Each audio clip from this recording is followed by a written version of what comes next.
Hello and welcome to Clubcard Printing's first video blog. I'm Mike Wilson. I'm the co-founder of Clubcard Printing, and today on our first video what we want to talk about is business cards and how important they are and some things to consider when you're designing your business card. So one of the first things to point out is that this blog and all of our posts are going to be from the point of view of a designer and a print shop. So we're going to be looking at things from the aspect kind of from the back side and going forward to the content. So in other words, what we're going to look at is suggestions that we can make to you on how to design and get a printed product that you're going to be happy with. And one of the first things I want to say with a business card is that they are still very important. A lot of people think print is dead and you don't need a business card. We've got Facebook and Twitter and social media, and you absolutely do have all of that. The one thing that you don't always have is the ability to connect with somebody immediately when you meet with them. Or it may not be appropriate in a business situation to ask for somebody's Facebook or Twitter, and a business card is going to do that. Business cards have been around for centuries, and they originally started off as calling cards. Courtesans in the French court would have cards. You've got to think about it. There's no social media, no phones, no anything. The only opportunity you had was to leave behind your card with your name on it, and that was enough for postage and to be able to stay in contact after that. They then became quite useful to the trade, so business people, especially in England during the Industrial Revolution, they became the first real advertisements next to newspapers that were a leave behind, so somebody could actually hand over a card and leave it behind, and it would have a bit of an advertisement on it and contact information about where the shop was located. And to this day, other than the advances in technology that we have, really it is an old school way of communicating, and it still is very effective. We've been in business for 22 years at Clubcard, and the business card side of the business has never stopped growing. It is something that we continue to do for small business, large business, every type of business.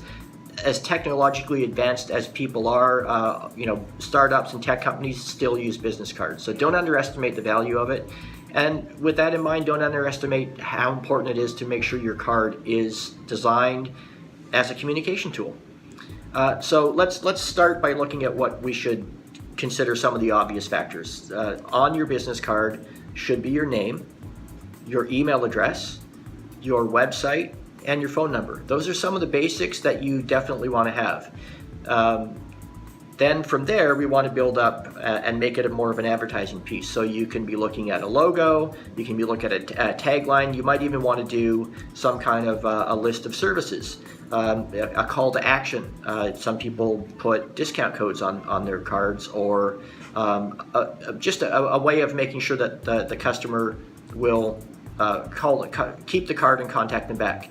So let's have a quick look at my business card. So my business card is, hopefully you can see everything in the light. So what's happened here is that my business partner and the co-founder of Clubcard is our lead designer, and what he does is we take a photograph of the person and then he does an illustration, and pretty much you can get an idea of who the person is, and clearly I have no hair, which is, I don't understand that.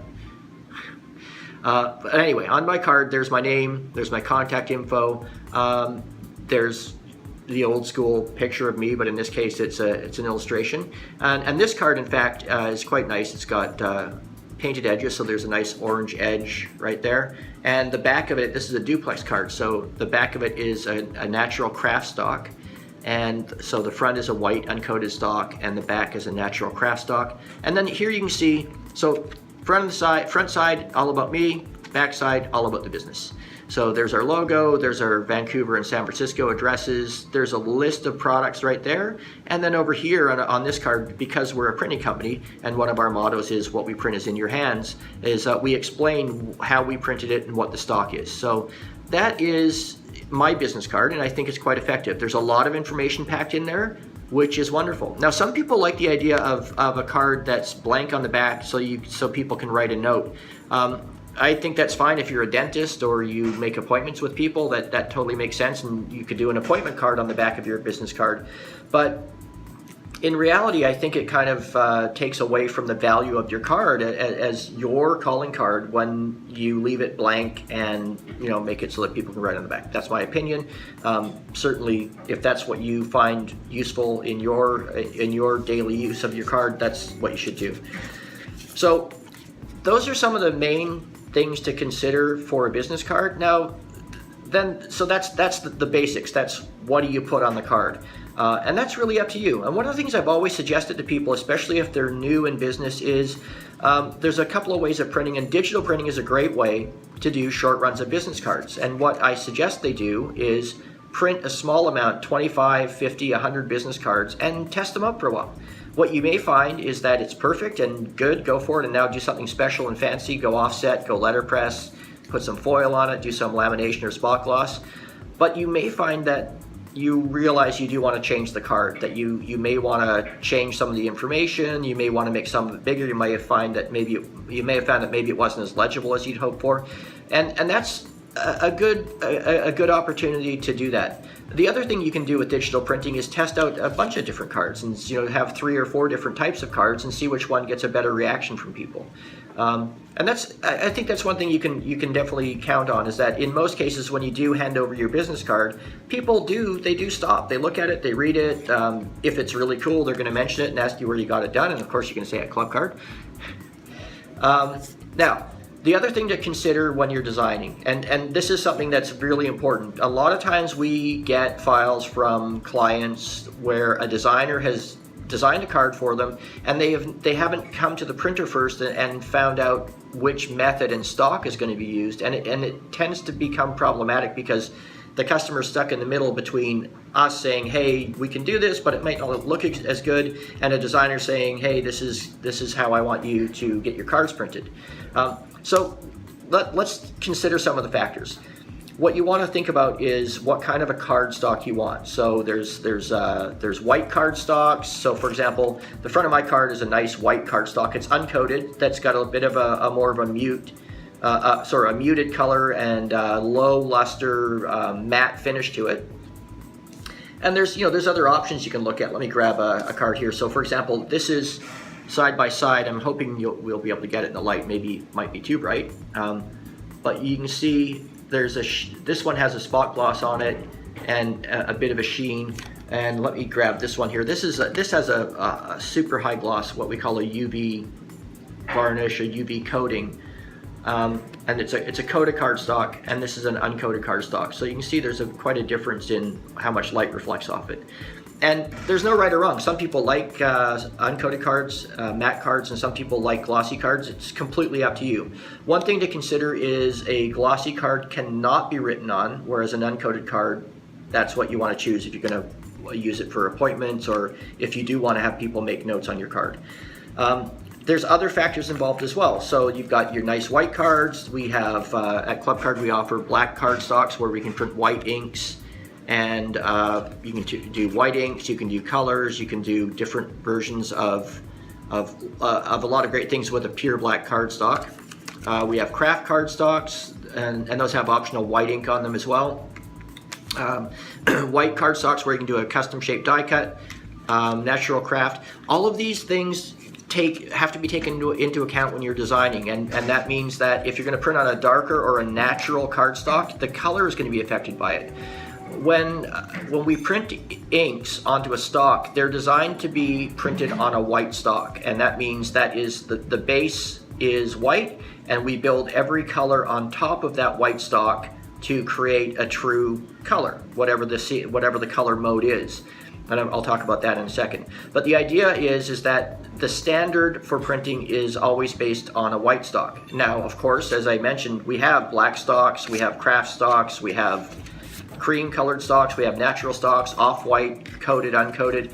Each of those is going to have a different effect on the way the colors turn out. If you took the same artwork and printed it on all of the different stocks, you would see incredibly different varying degrees of color intensity, muted color, vibrant color, saturated color. It all depends on the stock, and that's something you want to really take into consideration when you're designing, so that you're not dealing with it after the fact and have to go back and change it. The other thing to think about is the color mode. So at Clubcard, we offer full color printing, we offer spot color printing. So full color is the most common way now to print the majority of cards, because the advances in full color printing have made it so that we can get about 16.4 million different colors by just using 4 inks. So you may have heard about process color or CMYK color, and what that means, the CMYK means cyan, magenta, yellow, and black. And I realize K doesn't make sense with black. Technically, for printing terms, it's a key line. Black is our key line. It's a line we use for registration. But think of it this way. Think of black as, think of the last letter K as black. So CMYK full color printing allows us about 16.4 million colors. The other way of printing that we offer, which is Pantone spot colors, letterpress printing, thermography printing, those are very specific inks that are mixed to get the exact same color every single time we print. And we offer that as a specialty. The majority of what we offer at Clubcard is going to be full color printing, but if you do need spot color printing, you'll find that on our website as well. So again, when you are ready to get your card designed, let's start from the beginning. You can always ask us for a free sample pack. Go to clubcard.ca in Canada or clubcardprinting.com in the United States. And you can click on the request a free sample pack link, and we'll send you a really beautiful sample pack so you can see all the different stocks and get an idea of what you want to start with. And that's really where you want to start. Don't forget, go backwards. Start at the finished product, work your way back, and then decide how you're going to print, what inks you're going to use, what color mode, what stock you're going to use, and whether you want it to be coated, uncoated, shiny, because it's all going to have a big effect on the way your cards turn out. So I hope you found that helpful, and if you liked the video, please hit the like down below and subscribe for more. We'll be doing a video blog every week, and the next one's coming up. We'll actually go into a lot more detail on each of these stocks and kind of give you tips and tricks on how to print on a black, a Kraft, or a duplex stock, how to make die cut cards, all kinds of things. You can also go to clubcard.tv, where there are free graphic design tutorials that'll show you how to set up your cards in Adobe Illustrator, Photoshop, CorelDRAW, and set up PDFs, and also do some of the crazy things like how to outline fonts and what is a bleed.